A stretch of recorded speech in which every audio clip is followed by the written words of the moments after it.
হচ্ছে রূপোর জিনিস পরিষ্কার করার সহজ টিপস।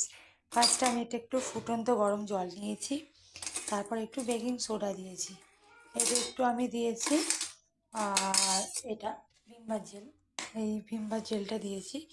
তো তোমরা যদি মনে করো সার্ফও দিতে পারো, কোনো অসুবিধে নেই। তো তারপর আমি একটা চামচ নিয়ে জাস্ট এইগুলোকে ঘুষছি, ঠিক আছে? তো তোমরা দেখতেই পাচ্ছ এটাতে কত ফেনা হয়েছে, আর জলটা মোটামুটি একটা মানে কী হলো কালো হয়ে আসছে, মানে নোংরাটা নুপুরের বালার যে নোংরাগুলো সেগুলো উঠছে, ঠিক আছে?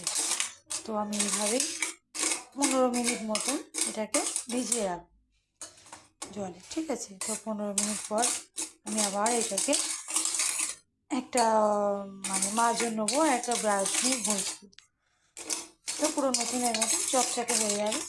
তো এটাকে আমি এখন 15 মিনিটের মতন রেস্টে রাখছি। 15 মিনিট পর দেখতেই পাচ্ছেন জলটা কত নোংরা হয়ে গেছে। তো আমি হাতে একটু মাজও নিয়ে নিয়েছি, একটা ব্রাশ নিয়েছি। তো এবার আমি এটাকে ঘষে দেখাবো, ঠিক আছে? এই যে ব্রাশে করে আমি ঘষেছি,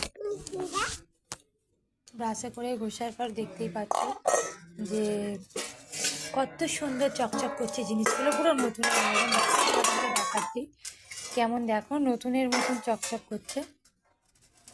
দেখো তখন ঠিক কতটা নোংরা ছিল আর এখন ঠিক কতটা পরিষ্কার হয়ে গেছে। এটা ধোয়ার পর আরও বুঝতে পারবে তোমরা। তো আমি ধুয়ে নিয়ে দেখাচ্ছি, ঠিক আছে?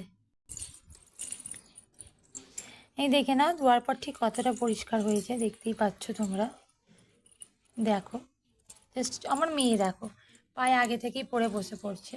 মামাম দেখাতে দাও, দেখাতে দাও নুপুরগুলো। এই দেখো, তো তোমরা এরকমভাবেই পরিষ্কার করতে পারো।